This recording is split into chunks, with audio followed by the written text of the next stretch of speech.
Lumarga na sina Mang Abi at Pilis dala ang 50 milyon para makipagkita kay Hector habang si Mila naman ay patuloy na nagmamanman sa mansyon. Narinig niya na inutos ni Carlos sa kanyang mga tauhan na sundan si Pilis at sa oras na makuha ni Hector ang pera ay agawin nila ito dahil ayaw niyang maisahan ng hayop na yon.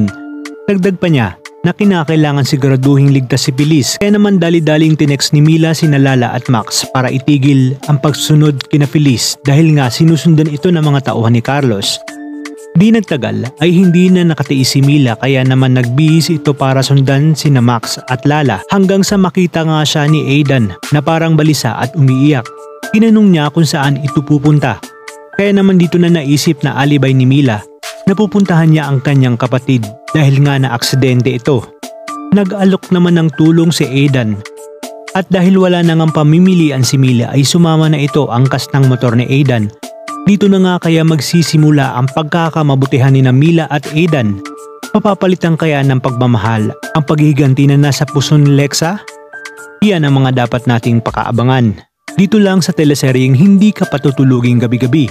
Ito ang Dirty Linen.